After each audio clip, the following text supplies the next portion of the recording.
Hey everyone, it's Robert from On My Turntable. Hope you're having a great evening this evening. It's Monday evening.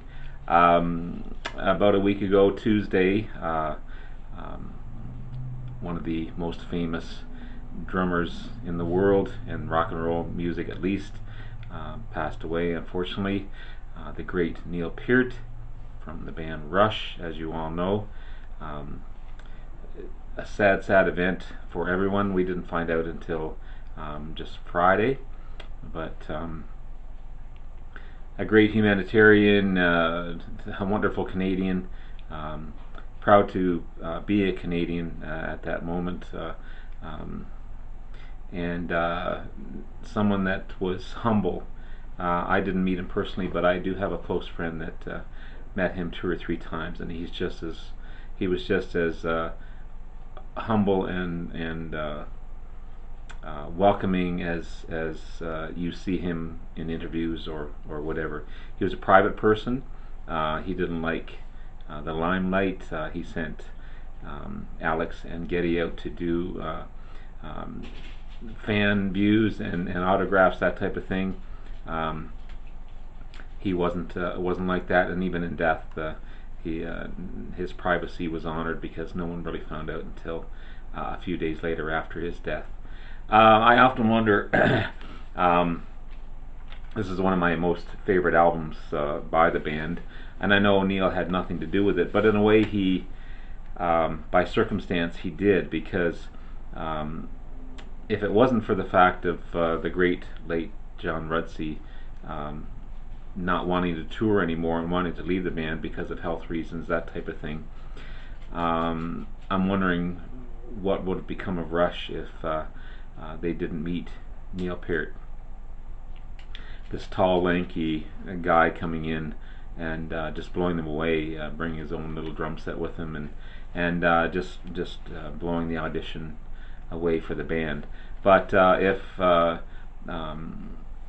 John Rutsey decided to stay with the band, went on tour, even if they got a different type of drummer, I'm just wondering what would have become of Rush at the time. And that's a question that I always think about. As I said, it's such a great album, but they went from that, they went into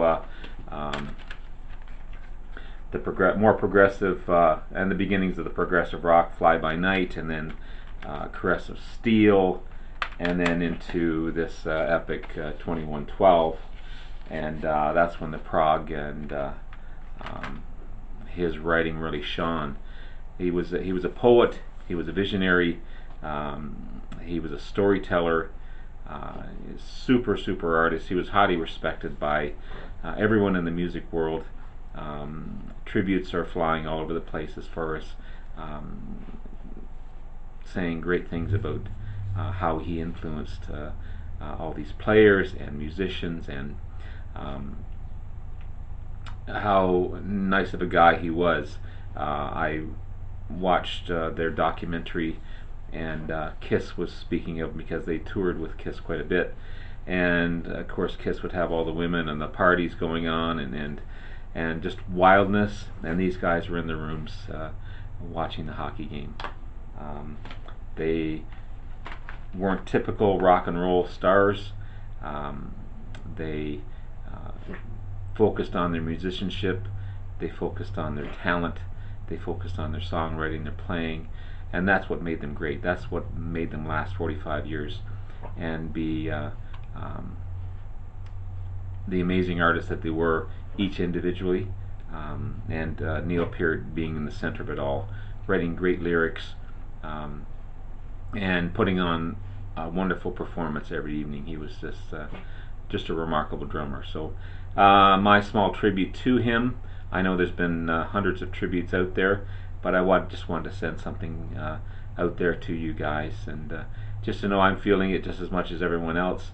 I don't have their complete discography yet. I got about 8 of their albums, but it's going to continue to grow as I speak. So anyway, that's just it. I'll be putting a Spotify playlist below for those that follow my channel. Please like and subscribe if you'd like. That's great.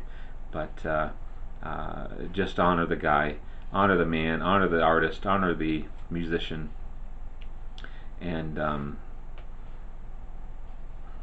just respect him, respect Alex and Getty, and have a good evening. Take care. Bye bye.